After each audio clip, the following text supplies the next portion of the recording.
Hi folks, I'm Matt and welcome to My Expanded Universe, a show where I go through the entire EU in chronological order as best I know how. Folks, it's time to get to some web strips. Ooh, web strips that were on hyperspace.com back in the day. It was the Rookies series.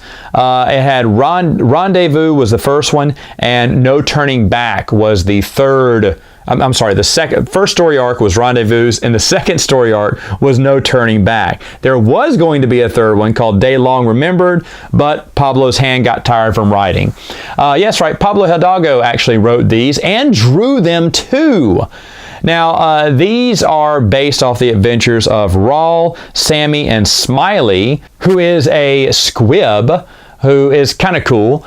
And the series is actually pretty good. They're kind of on the run from the Empire, and they're rebels just stirring up to no good.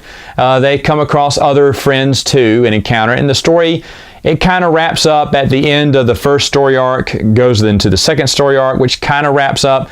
And the third story arc, which was supposed to come out and never did, we don't know what happened to it. In fact, Pablo hasn't even mentioned it anymore. I guess he's gone ahead and forgotten about it as well. Now, I'll be honest, I did enjoy these. I thought they were pretty good. I thought the artwork wasn't as good, but when I realized that Pablo was also the artist, I had to tip my hat to him, because that's very hard to come out with comic strips that were, I think, these came out daily, Monday through Friday.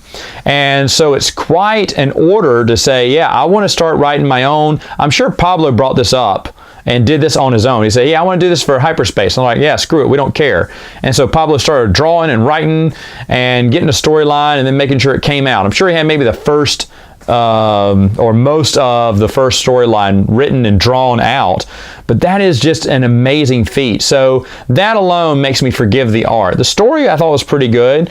The characters, although the names are kind of bland and they don't look as good, their characters are pretty good. You kind of get to enjoy them, especially Smiley, who is obviously someone Pablo had fun writing. Now, he basically based off of maybe old West End Games role-playing adventures. Basically, and I wonder how many of these characters are actually real characters in his RPG game. As you know, Pablo used to be a big Star Wars role player back in the day, and that's kind of how he got his foot in the door at Lucasfilm, because he was just such an avid fan, and he started building his own stories and making his own stories and coming up, getting really involved with the expanded universe at that point, because West End Games was just a wonderland of imagination for Star Wars people, and so he was one of those who benefited from that. And I guess he felt like he wanted to make his own story, and hyperspace was his avenue. And it's great that, fans back then got to do stuff like that. Now, he wasn't a fan, he was already with Lucasfilm, but you know what I mean. Anyone could put in some creative story and get it published on StarWars.com on a web strip that I checked every day, and I'd hit copy, print, and I had my own little collection of all these comic strips. Now, I looked for A Day Long Remember because I wondered if he had ever written that one, and it just never came out, Like maybe it was too close to the buyout, and so he kind of held on to it for later.